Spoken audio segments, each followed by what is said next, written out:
નમસ્કાર ખેડૂત મિત્રો. ઈસી અને પીએચ ની ઘણી બધી આપણે વાત કરીએ છીએ. આજે ઈસી ની વાત કરશું. ઈસી એટલે જમીનમાં રહેલા ક્ષારનું પ્રમાણ. એને ઈસી એટલે ઇલેક્ટ્રો કન્ડક્ટિવિટી એને ઇંગ્લિશમાં કહેવાય. અને જમીનમાં જેટલું ક્ષારનું પ્રમાણ વધારે હોય એટલો ઈસી વધારે હોય, અને જેટલું ક્ષારનું પ્રમાણ ઓછું હોય એટલો ઈસી ઓછો હોય. જ્યારે ચોમાસામાં વરસાદ ખૂબ સારો થાય ત્યારે ચોખ્ખું પાણી જમીનમાં ઉમેરાતું હોય છે, અને એ ક્ષારને દ્રાવ્ય બનાવી અને નીચે લઈ જાય છે, અને એ દરમિયાન ઈસી ઘટતો હોય છે. આવું તમે દેખ્યું હશે. પણ ઈસીની ફરક કે એની અસર ઝાડ ઉપર શું થાય છે એના વિશે વાત કરીશું.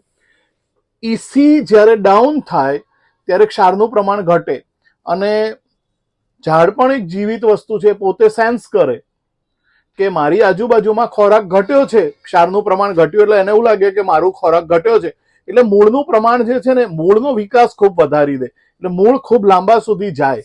અને તમે જ્યારે ઈસી વધે ત્યારે એવું લાગે એને કે મારી આજુબાજુમાં ભયંકર પુષ્કળ ખોરાક છે, એટલે એ મૂળના વિકાસની જગ્યાએ જમીનથી ઉપરના સ્તરના જે કંઈ વિકાસ હોય એને એ વધારે ડેવલપ કરતું હોય છે.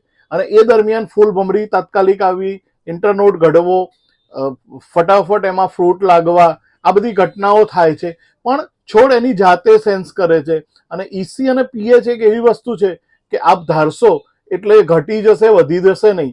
તમે એની કેર કરશો તો એ સ્ટેડી રહેશે અને સમતલ રહેશે તો જ ફાયદો થશે.